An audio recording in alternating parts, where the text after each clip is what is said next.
바로 오늘 대한민국과 중국의 U24 대표팀 2022 항저우 아시안게임 평가전이 있었는데 오늘 경기에서 우리나라는 황선홍 감독을 필두로 이광영 골키퍼, 이상민, 김태현, 최준, 정우현, 고영준, 정우영, 고재현, 조현택, 김봉수 선수까지 지난주 중국과의 1차전 경기에 비해 여러 명의 선수들이 교체되면서 이번 전지훈련에 데려온 모든 선수들에게 테스트 기회를 주겠다며 많은 선수들을 라인업에 들고 나왔고 이번 중국과의 경기에서 이강인, 홍현석 등 다수의 유럽파 선수까지 빠진 상태에서 여러 선수들을 발굴하기 위한 경기였는데 오늘 경기에서도 저번 경기와 같게 중국 국적의 심판이 경기를 주관하면서 지난 경기에서 많은 피해를 봤던 우리 대표팀은 경기할 수밖에 없는 경기였죠.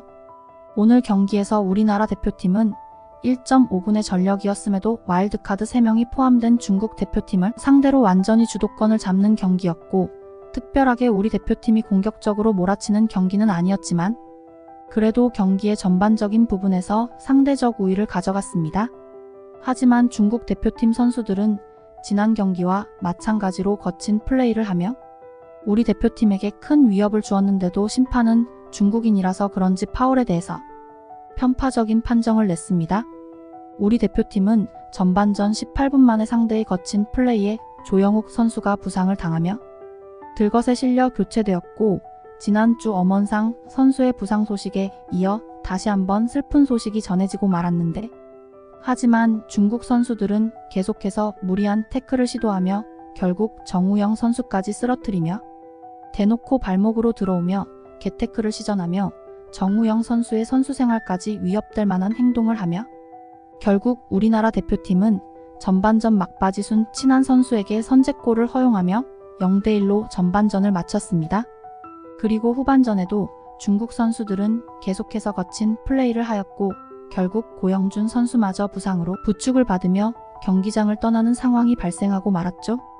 결국 중국 선수들의 거친 플레이에 많은 위협을 받은 우리 선수들은 경기를 이끌어가지 못하고 중국 대표팀에게 0대0로 굴욕적인 패배를 당하게 되었죠.